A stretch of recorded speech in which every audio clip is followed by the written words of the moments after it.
আসসালামু আলাইকুম। ওয়ালাইকুম আমি আসসালাম। কিরমত হন? ভালো আছি। আমার বাড়ি থেকে আমি খুঁজেছি। বাইতে খুঁজেছো? আমার লোক কি কথা ছিল আমার? তো তুমি বাইতে খুঁজেছো, কথা তো ছিল। তো তুমি খেতে আইছো করে? তোমার হরি কিছু কইছে না? না এই যে আমার কিছু বলছে না তো। বাবার এই তোমার লগে তো কথা আছে, যে এইবারে বৈশাখ গিয়া মাইর খাইছি, যে যে কাঁচা ফান্না ধান এনতে কেটে নিছি, ধান এখনো ব্যস্ত আছি না, 600 এমন ধান। ধান তো তোমার একবারে নষ্ট হয়ে গেছে, জ্বালায় গেছে এই রুডো। তো ইয়া হতে পারছি না, এখন তোমার লগে তো কথা আছেন বাবা, তোমার তো কেহাও দিছি ধান বলতে 600 টাকা গেল 500 টাকা ঠিক আমি মানতাম না। আমার লাগে যৌতুক ছিল, এই যৌতুকে আর কি করবেন করেন। যৌতুকের করাম যে বাবা, তোমার তো 50,000 টাকা দিছি। তোমার তো 50,000 টাকা দিছি, তোমার আব্বার লগে কথা হয়েছে, আমার ভাইয়ের লগে আরো 50,000 টাকা দেন। যে বাবা তুমি যদি এরকম হইতে এটা করো তে হইব। না না এটা আমি মানতাম না।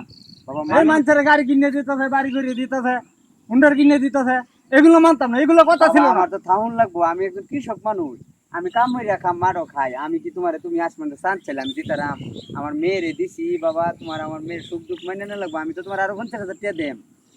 না আপনি যদি না মানে তে আপনি 10 জন লয়ে গিয়া আপনি মেয়ের আপনি লইবেন। এটাও একটা, আপনি মেয়ের এটা একটা কথা হইতারে একলা কাটতাম আছে, না। এটা তুমি তুমি বাড়ি যাও, তোমার শাশুড়ি আছে রান্না বাড়া করছে, তুমি খাওয়া দাওয়া করে বাবা তুমি যাও, তুমি যাও, তোমার হরি কি রাঁধছে খাইতে যাও, আমি তো আয় বলছি খেতো। আরে কেন বাধ্য হইছ? বাধ্য তোমরা 10 জন কেন লইয়া দেখতে হইব? তাহলে আমরা সেটা শুটিং মুটো মেরা বাদ পড়ায়া দেম।